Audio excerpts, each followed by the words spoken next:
नमस्कार दोस्तों, मेरा नाम है सोहन यादव और मेरे यूट्यूब चैनल फेमस इंग्लिश पर आपका बहुत बहुत स्वागत है।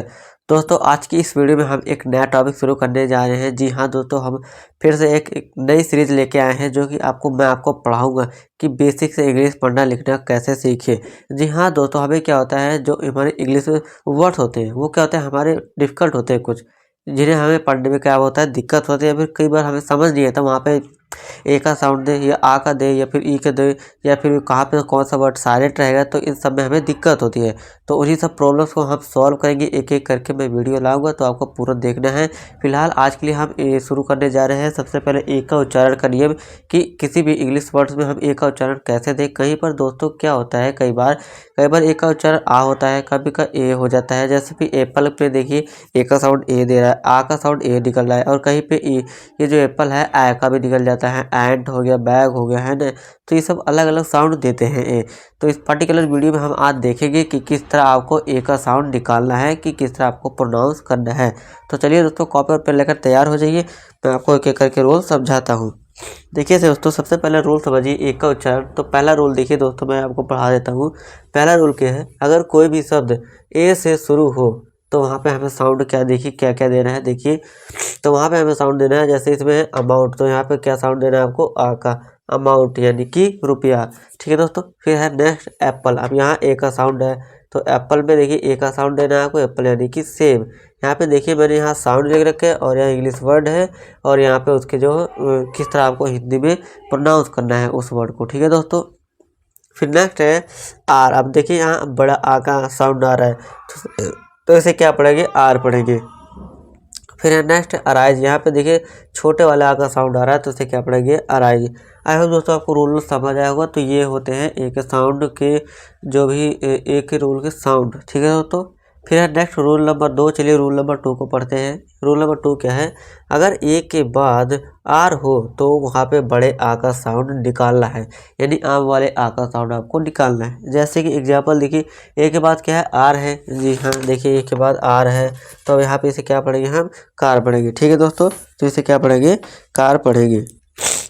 ठीक है दोस्तों, फिर नेक्स्ट है दोस्तों, अभी देखिए स्टार में, देखिए दोस्तों स्टार में, देखिए स्टार में भी ए के बाद आर आ रहा है, तो इसे क्या पढ़ेंगे हम, स्टार पढ़ेंगे। ठीक है दोस्तों, फिर नेक्स्ट है दोस्तों पार्क में।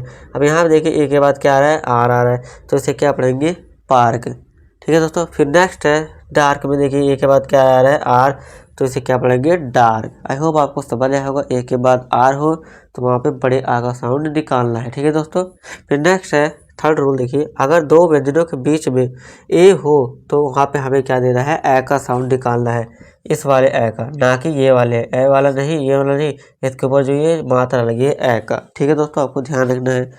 अब एग्जाम्पल है, देखिए अगर दो व्यंजनों के, अब देखिए दोस्तों व्यंजन और स्वर आपको बता देता हूँ, इसमें थोड़ा आपको कन्फ्यूजन हो सकती है।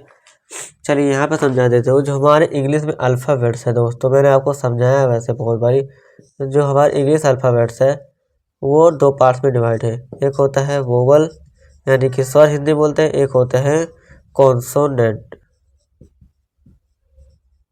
कॉन्सोनेंट CONSONANT, कॉन्सोनेंट यानी कि व्यंजन बोलते हैं इसे हिंदी में।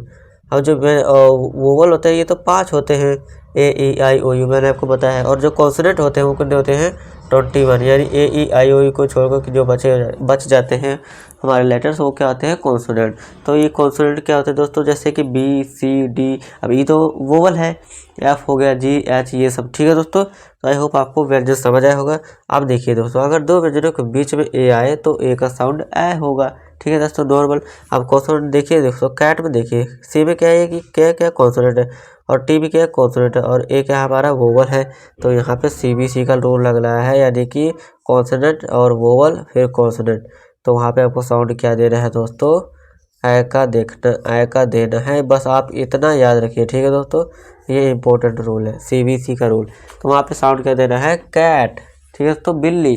फिर नेक्स्ट है hat, consonant vowel consonant, hat. फिर M, consonant A vowel and consonant, CBC man यानी कि आदमी। इसी तरह कॉन्सोनेंट वोवल कॉन्सोनेंट बैग यानी कि झोला, बस्ता, BAG bag. FAN fan, fan यानी कि पंखा। ठीक है दोस्तों, F हमारा क्या है, कॉन्सोनेंट है, वोवल है और कॉन्सोनेंट। ठीक है दोस्तों, आई होप आपको ये तीनों रूल समझ आए होंगे। तो चलिए जो बच जाते हैं हम उनको भी समझ लेते हैं। ठीक है दोस्तों, अगर आपको दोस्तों कोई भी डाउट है इनमें तो आप कमेंट कर सकते हैं, मैं उसका रिप्लाई जरूर दूंगा। ठीक है दोस्तों, चलिए दोस्तों ए के लास्ट के 2 रूल और बताते हैं, उनको भी हम समझ लेते हैं, फिर वीडियो को हम एंड करेंगे।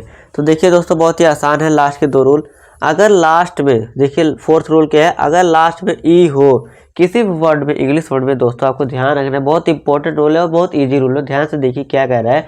अगर आपको किसी भी इंग्लिश वर्ड में आपको लास्ट में ई दिख जाए तो वहाँ पे क्या करना है, आपको ए का साउंड देना है। पहली बात तो ये देखिए, ए का साउंड देना है, नॉर्मल ए। अब पिछले में क्या था, ए का साउंड था, ये वाले का था, देखिए दोस्तों ऐसे था, है ना, ये वाला था।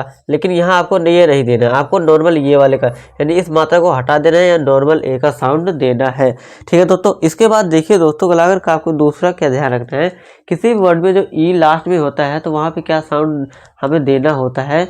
वैसे तो नॉर्मली देखा जाए तो ई जो अगर लास्ट में आ रहा है तो उसका भी साउंड होगा के हो जाएगा, है ना। अब मान लीजिए इसी एग्जांपल को लेते हैं, अब इस हिसाब से तो देखा जाए तो इसे हम क्या पढ़ेंगे, काके ए का साउंड निकालना चाहिए था। लेकिन दोस्तों इंग्लिश में जो होता है 99% केसेस में क्या होता है दोस्तों, ई को हम नहीं पढ़ते हैं अगर लास्ट में आ जाए ई।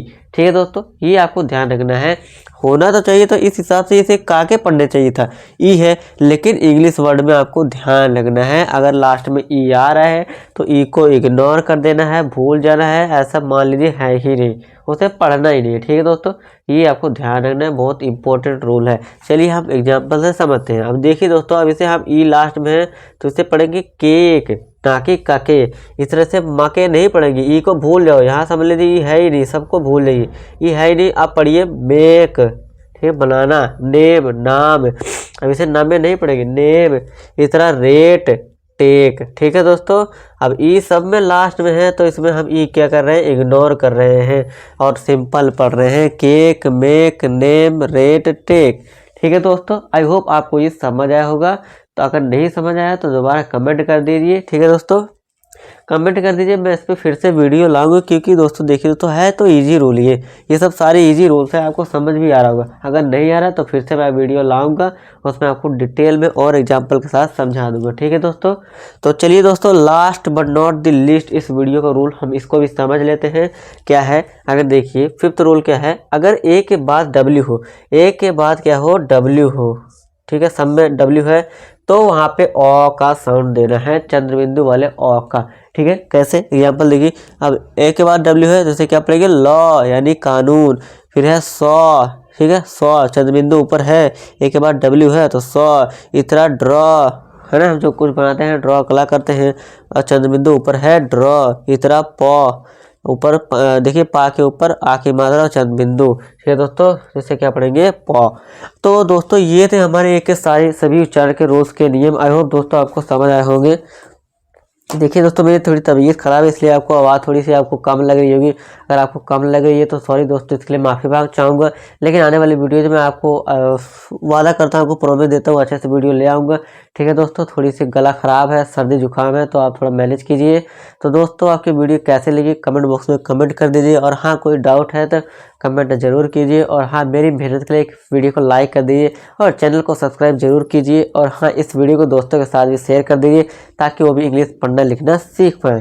तो दोस्तों मिलूंगा आपसे नेक्स्ट वीडियो में एक नया टॉपिक के साथ। तब तक के लिए आज के लिए इतना ही इस वीडियो में। तब तक के लिए नमस्कार।